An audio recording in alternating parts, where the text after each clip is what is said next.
En el libro de Salmos nos presenta el amor de Cristo por los mandamientos de su Padre.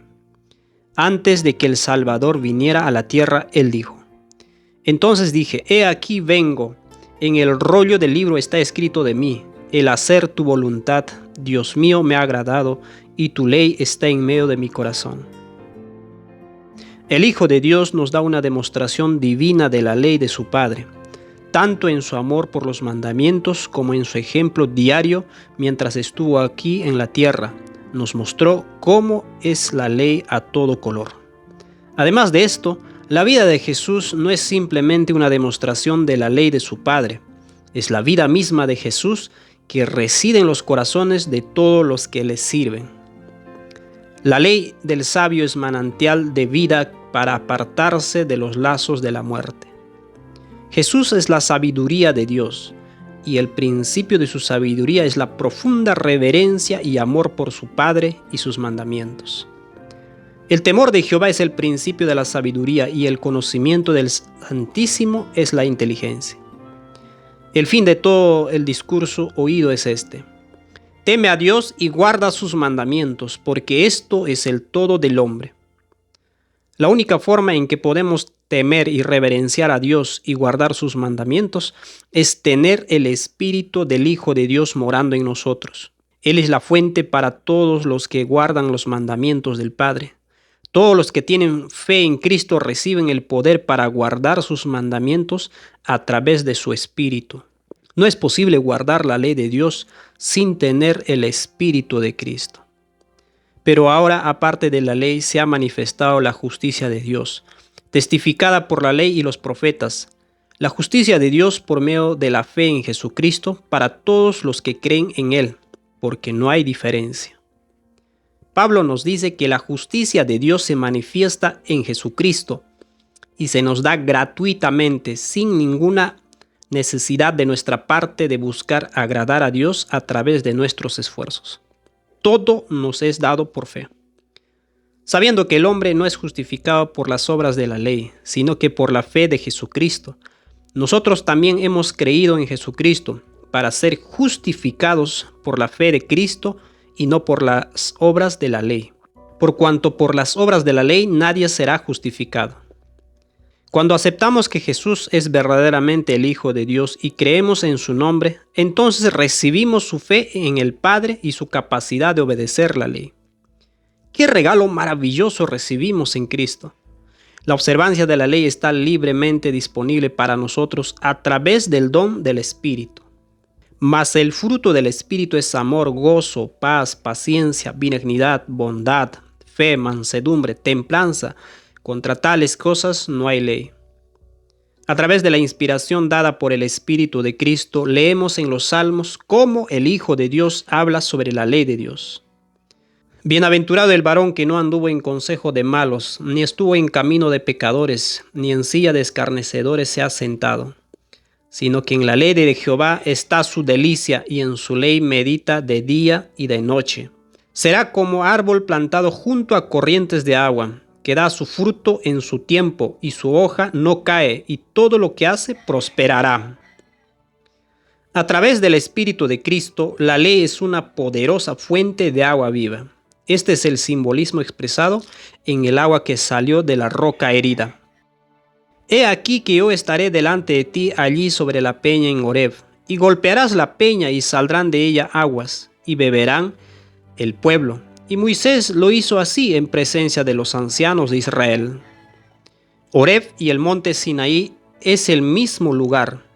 El agua, por lo tanto, fluyó del mismo lugar de donde fue dado la ley. Entonces, en Cristo, la ley no es letra muerta, sino una realidad viviente. Cuando recibimos a Cristo, recibimos la siguiente disposición en el don de su Espíritu. Oh, cuánto amo tu ley. Todo el día es ella mi meditación. Esta declaración está en el capítulo más largo de la Biblia, un capítulo que trata sobre cuán maravillosa es la ley. La simple verdad de que la ley de Dios es una transcripción de su carácter. El Hijo de Dios ama la ley sencillamente porque ama a su Padre. Cuando comparas las descripciones de la ley y las descripciones del carácter de Dios, encuentras que son exactamente iguales.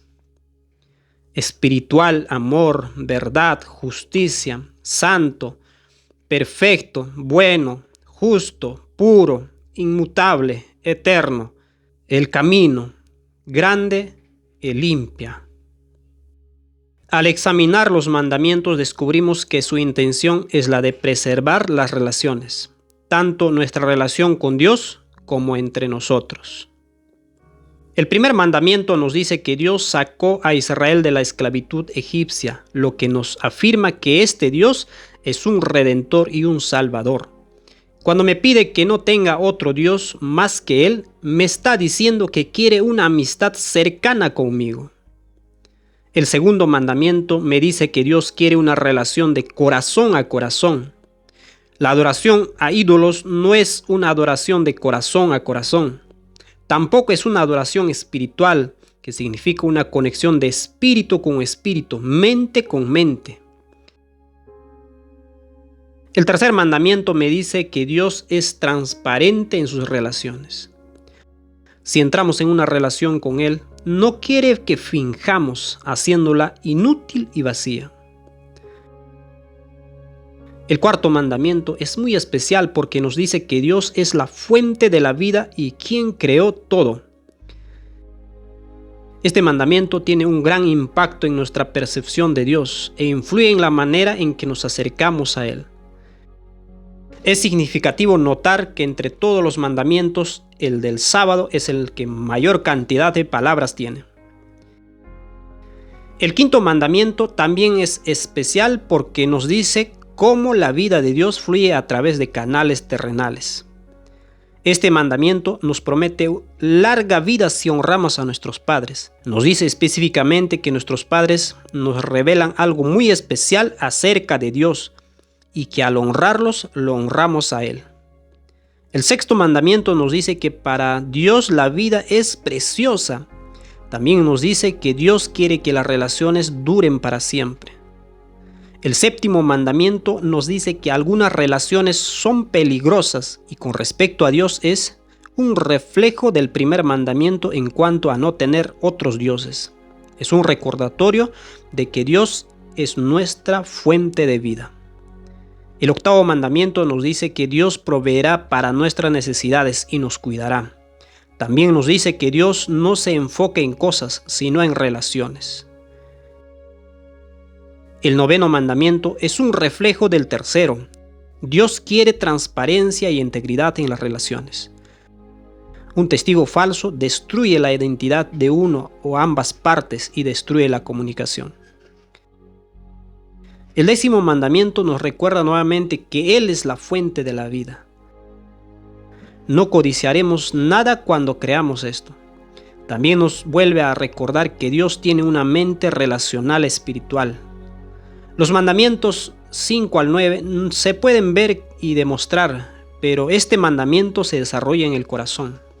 Es invisible, por eso es crítico para entender la naturaleza del reino de Dios. Entonces, en resumen, los 10 mandamientos nos dicen que Dios es la fuente de la vida, es el creador, es nuestro redentor, quiere verdades relaciones de corazón a corazón, se preocupa por nosotros como Padre y suple todas nuestras necesidades. En su primera epístola, Juan nos dice que Dios es amor y que la ley, como reflejo de su carácter, también es amor. Es por eso que Juan dice: el que dice yo le conozco y no guarda sus mandamientos, el tal es mentiroso, y la verdad no está en él. Pero el que guarda su palabra, en este verdaderamente el amor de Dios se ha perfeccionado. Por esto sabemos que estamos en él. Jesús lo expresó de esta manera: como el Padre me ha amado, así también yo os he amado. Permaneced en mi amor. Si guardaréis mis mandamientos, permaneceréis en mi amor, así como yo he guardado los mandamientos de mi Padre y permanezco en su amor. Estas cosas os he hablado para que mi gozo esté en vosotros y vuestro gozo sea cumplido. Este es mi mandamiento, que os améis unos a otros como yo os he amado. Jesús no tiene otros dioses ajenos delante de su Padre porque ama a su Padre. No adora dioses falsos ni hace imágenes porque ama a su Padre. No toma su nombre o carácter en vano porque refleja enteramente el carácter del Padre. Se deleita en la comunión con su Padre durante el sábado. Honra a su Padre. No mata porque Él es la resurrección y la vida. No comete adulterio porque no busca ninguna relación que sea indebida para Él. No roba porque confía en la herencia que ha recibido de su Padre. No miente porque la mentira destruye la integridad de las relaciones. No codicia porque descansa en la provisión de su Padre. La mayoría de la gente no tendría dudas con respecto a 9 de estos 10 mandamientos. El problema para muchos es el sexto: no matarás. ¿Qué hacemos con historias como la de Josué y su encuentro con el capitán del ejército del Señor? Estando Josué cerca de Jericó, alzó sus ojos y vio un varón que estaba delante de él, el cual tenía una espada desenvainada en su mano. Y Josué, yendo hacia él, le dijo: ¿Eres de los nuestros o de nuestros enemigos? Él respondió: No, mas como príncipe del ejército de Jehová he venido ahora. Entonces Josué, postrándose sobre su rostro en tierra, le adoró y le dijo: ¿Qué dice mi señor a su siervo?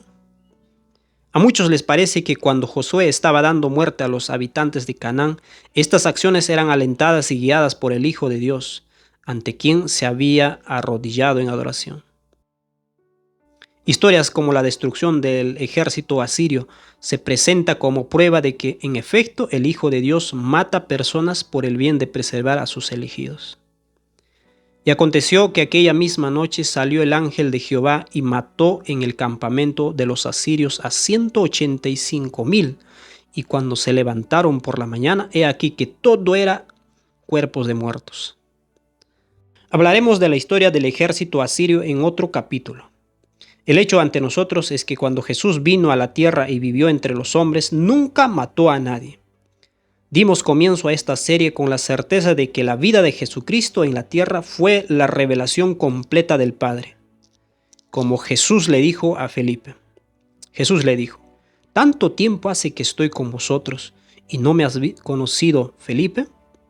El que me ha visto a mí, ha visto al Padre. ¿Cómo pues dices tú, muéstranos al Padre? Jesús le dijo a Felipe que él estaba revelando enteramente a los discípulos el carácter de su Padre. En una de sus oraciones, Jesús dijo: He manifestado tu nombre a los hombres que del mundo me diste. Tuyos eran y me lo diste y han guardado tu palabra. En la Escritura, el nombre significa el carácter y Jesús indica que él reveló este carácter a los discípulos, a aquellos que le fueron dados del mundo. Yo te he glorificado en la tierra, he acabado la obra que me diste que hiciese. Jesús es la imagen expresa de la gloria del Padre, y es esta gloria o carácter la que Él ha revelado en la tierra. Esto significa que la vida de Jesús en la tierra es la expresión cabal de los 10 mandamientos, que es una transcripción del carácter de Dios. Jesús no mató a nadie mientras estaba en la tierra. Esto está incluido en su declaración de que ha guardado los mandamientos de su Padre. Es la confirmación más clara de que Dios no mata. Está inscrito en su ley y ha sido demostrado por su Hijo mientras estuvo en la tierra. Una de las muchas implicaciones de esta verdad es que realmente requiere que amemos a nuestros enemigos. Si existieran personas que Dios considerara tan perversas que tuvieran que matarlas, esto les proporcionaría a los hombres la oportunidad de juzgar por sí mismos a las personas que ellos consideran dignas de muerte. Esto descarta completamente la necesidad de amar a nuestros enemigos. En lugar de esto, podemos simplemente juzgarlas como personas malvadas que Dios destruirá, o cuando sea necesario, lo hará sus siervos como agentes de Dios. Por lo tanto, la creencia de que Dios mata es el mecanismo utilizado por los hombres para evitar la necesidad de amar a sus enemigos. Como Jesús lo explica, la ley de Dios nos pide que amemos a Dios y a todos los hombres. He aquí un intérprete de la ley se levantó y dijo, para probarle: Maestro, haciendo, ¿qué cosa heredaré la vida eterna? Él le dijo: ¿Qué está escrito en la ley? ¿Cómo lees? Aquel respondiendo dijo: Amarás al Señor tu Dios con todo tu corazón y con toda tu alma, y con todas tus fuerzas y con toda tu mente, y a tu prójimo como a ti mismo. Y le dijo: bien has respondido, haz esto y vivirás. Pero él, queriendo justificarse a sí mismo, dijo a Jesús: ¿y quién es mi prójimo? Cuando el doctor de la ley fue convencido de que debía amar a todos sus prójimos, incluyendo a los que odiaba presentemente, hizo lo que hace la mayoría de la gente. Trató de redefinir el significado de las palabras claves. La palabra que quiso aclarar era prójimo. De la misma manera, muchas personas, para evitar la convicción del sexto mandamiento, buscan redefinir la palabra matar. A pesar de que Jesús nos da la definición de la palabra mediante su vida terrenal, existen tentativas de cambiar la intención de esta ley. Lo que sigue es una idea común. Hay dos palabras hebreas diferentes, rapchat, mut, y dos palabras griegas, poneu, apoteino, para asesinar y matar. Una significa matar y la otra significa asesinar. La última es lo prohibido por los 10 mandamientos, no la primera. De hecho, rapchat tiene una definición más amplia que la palabra en inglés para asesinato. Rapchat también cubre las muertes por descuido o negligencia, pero nunca se usa cuando se describe el asesinato durante la guerra. Es por eso que las traducciones más modernas dan al sexto mandamiento: no asesinarás, en lugar de no matarás. Sin embargo, puede surgir un problema muy grande dependiendo de la traducción que se estudie. La siempre popular versión King James presenta el verso como no matarás. Por lo tanto, abre la puerta a la interpretación errónea del versículo. Si el significado pretendido de no matarás fuera solo eso, no matar, eso haría que todo el derramamiento de sangre avalado por Dios a manos de la nación de Israel sea una violación del propio mandamiento de Dios. Pero Dios no rompe sus propios mandamientos, así que claramente el versículo no exige una privación completa de la toma de otra vida humana. Un examen cuidadoso de las Escrituras revela que este argumento es falso. En primer lugar, dentro de la misma explicación, el escritor reconoce que rapchat no solo significa asesinato, sino también muerte accidental, lo que llamamos homicidio. Esto no es asesinato.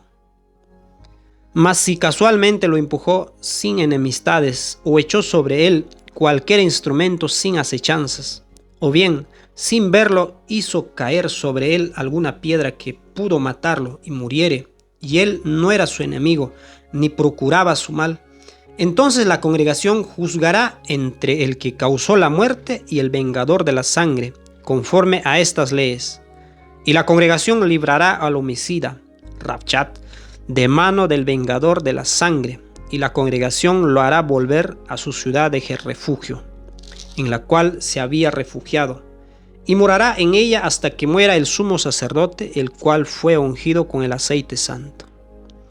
Para que huyese allí el homicida rapchat, que matase a su prójimo sin intención, sin haber tenido enemistad con él nunca antes, y que huyendo a una de estas ciudades salvase su vida. En segundo lugar, Dios ordenó que las personas que cometieran rapchat deberían enfrentar la misma suerte.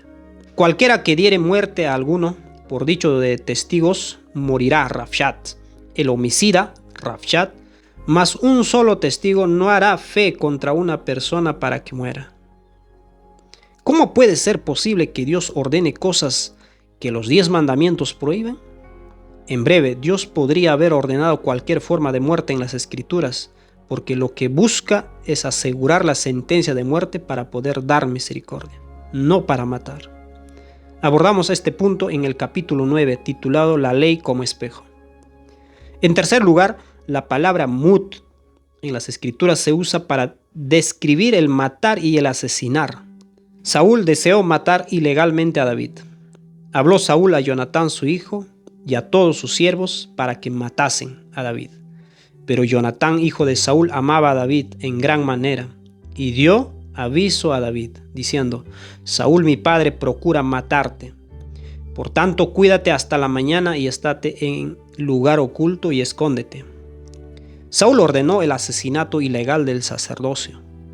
Entonces dijo el rey a la gente de su guardia que estaba alrededor de él: Volveos y matad a los sacerdotes de Jehová, porque también la mano de ellos está con David, pues sabiendo ellos que huía, no me lo descubrieron. Pero los siervos del rey no quisieron extender sus manos para matar a los sacerdotes de Jehová. Entonces dijo el rey a Doeg: Vuelve tú y arremete contra los sacerdotes. Y se volvió Doeg el edomita y acometió a los sacerdotes y mató en aquel día a 85 varones que vestían el efod de lino. El asesinato de Is-Boset. Cuando entraron en la casa, Is-Boset dormía sobre su lecho en su cámara, y lo hirieron y lo mataron, y le cortaron la cabeza, y habiéndola tomado, caminaron toda la noche por el camino de Arabá. Absalón ordena el asesinato ilícito de su medio hermano Amón. Y Absalón había dado orden a sus criados diciendo: Os ruego que miréis cuando el corazón de Amón esté alegre por el vino. Y al decir yo: Herid a Amón, entonces matadle, y no temáis, pues yo os lo he mandado. Esforzaos pues y sed valientes. Atalía mata a todos los hijos del rey, menos a Joás. Pero Josaba, hija del rey Jorán, hermana de Ocosías, tomó a Joás, hijo de Ocosías, y lo sacó furtivamente de entre los hijos del rey a quienes estaban matando, y lo ocultó de Atalía, a él y a su ama, en la cámara de dormir, y en esta forma no lo mataron. Observe la traducción de Nácar Colunga. Pero Josaba, hija del rey Jorán, hermana de Ocosías, cogió a Joás, hijo de Ocosías, y le sacó furtivamente de entre los hijos del rey cuando lo estaban asesinando, ocultándole de Atalía a él y a su nodriza en la cámara dormitorio, y así pudo aquel escapar a la muerte. Aquí otro asesinato donde se usa la palabra mut y su traducción en la Biblia en lenguaje actual. Y conspiró contra él Peca, el hijo de Ramalías, capitán suyo, y lo hirió en Samaria, en el palacio de la casa real, en compañía de Arbot y de Arie, y de 50 hombres de los hijos de los Galaitas, y lo mató y reinó en su lugar. Peca, hijo de Ramalías, su escudero, conspiró contra él y lo asesinó en Samaria, en la torre de palacio real. Había contratado a 50 hombres de Galaad para asesinar al rey y reinar en su lugar. Si mut se usa para matar a alguien en un marco legal y con justicia, entonces, ¿será posible que los malvados maten de manera justa también? Acecha el impío al justo y procura matarlo. Por cuanto no se acordó de hacer misericordia y persiguió al hombre afligido y menesteroso, al quebrantado de corazón, para darle muerte. Amó la maldición y ésta le sobrevino, y no quiso la bendición, y ella se alejó de él. Entonces la palabra mut puede ser utilizada para referirse a matar y asesinar, y la palabra rashat puede usarse también para muerte accidental. Esto prueba que es falsa la afirmación de que mut se usa solamente para matanza justa y rashat para asesinato. Por último, independientemente de la definición, tanto la matanza justa y el asesinato emplean la fuerza letal. ¿Es el uso de la fuerza parte del reino de Dios? Jesús explicó claramente en el Sermón del Monte y a través de todas las acciones de su vida que Él no usa la fuerza letal. Pero yo os digo, no resistéis al que es malo. Antes, a cualquiera que te hiera en la mejilla derecha, vuélvele también la otra. ¿Qué respuesta se le puede dar a alguien que le dice al Señor: seguí tu ejemplo en el Antiguo Testamento cuando le di muerte a este malvado? Se le dirá a esa persona: seguiste el ejemplo equivocado. Esa parte de la Escritura no es para que la sigas. ¿Puedes ver que esto hace que las cosas se vuelvan muy complicadas? Es hora de darle muerte al argumento de mut y hora de creer que no matarás realmente significa no quitarás la vida. La vida terrenal de Jesús nos revela la correcta interpretación del mandamiento no matarás. Jesús nunca mató a nadie. Los 10 mandamientos son una ley de amor y el amor no usa la fuerza para defenderse. Los mandamientos mismos nos dicen cómo son castigados los pecadores. Yo soy Jehová tu Dios, fuerte, celoso, que visito la maldad de los padres sobre los hijos hasta la tercera y cuarta generación de los que me aborrecen. Los malvados ciertamente morirán, serán castigados por sus propios actos, como lo hemos indicado anteriormente. Esto ocurrirá al permitir que Satanás tenga acceso a sus vidas, hasta destruirlos, o a través de la tierra reflejando a los hombres su rebelión y destruyéndolos. Qué maravilloso es saber que nuestro Padre en los cielos es como Jesús cuando estuvo en la tierra. Qué alegría da a entender que Jesús nos ha dado el significado de los 10 mandamientos, incluso cómo se guarda el mandamiento no matarás.